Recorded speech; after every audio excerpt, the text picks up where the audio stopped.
Hello नमस्ते welcome to our vlog. आज हामी छौँ नगरकोट जाने बाटोमा पर्ने सल्लाहगारीमा। अब हेर्नुहोस् यहाँको हरियाली दृश्य अनि उहाँ हुनुहुन्छ मेरो श्रीमानज्यू।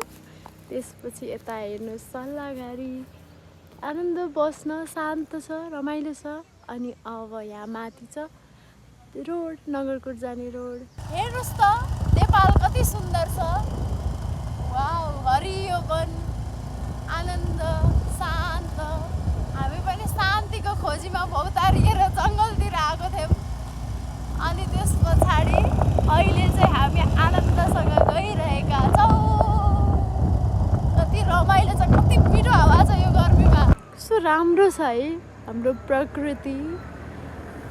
अनि तपाईँहरूलाई पनि आनन्दसँग मजाले प्रकृतिको छेउमा जान मन छ भने हेर्नु होला। यहाँ एकदमै हरियाली छ।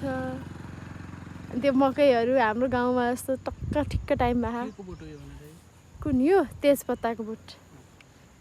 यता हेर्नु त। हेलो किन म चस्मा लाएर हिरो भने ओके काठमाडौँ देखिरहेको छ पारिपट्टि। यहाँबाट उहाँ काठमाडौँ निहाल्नु हुँदैछ। मेरो मेहेन्दीको रङ फिक्का भए पनि प्रकृतिको रङ कति गाढा छ कस्तो हरियाली छ सुन्दर छ। बल्ल मलाई साउन्ड लागेको छ किनभने म यस्तो हरियालीमा आएको छु। हामी गइरहेको छौँ तर पानी पर्ला जस्तो भएको छ। कस्तो मौसम चाहिँ आनन्द भएको छ तर पानी पर्छ कि भन्ने डर लागिरहेछ।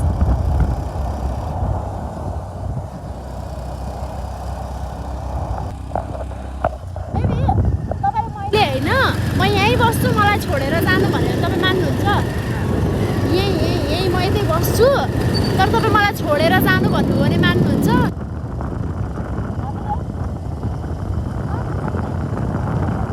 म एक्लै बस्छु तर तपाईँ मलाई छोडेर जानु।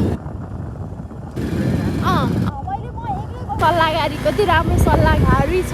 Wow nice. अब हामी जाँदैछौँ कहाँ माथिल्लो स्टेप। तर पानी त पर्छ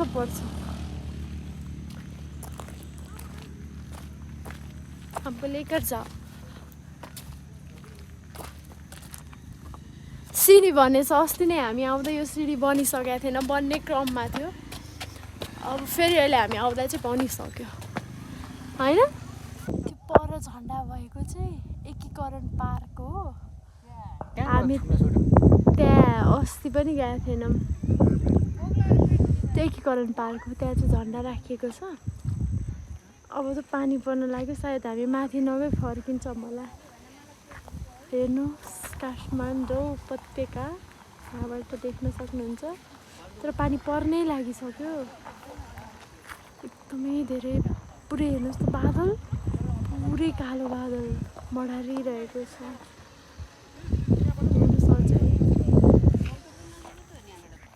हेलो स्कार्फ पानी। वाउ के हो यो?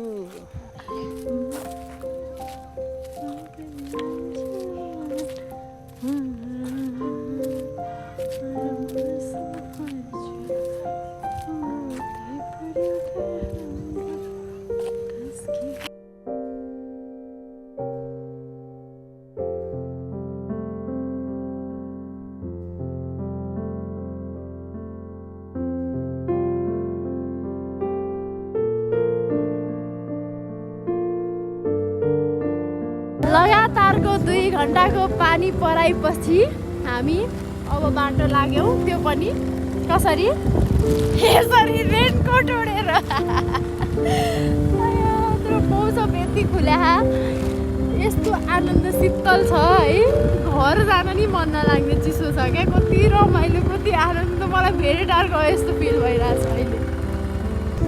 वाउ कस्तो सुन्दर हो पानी परेपछिको मौसम।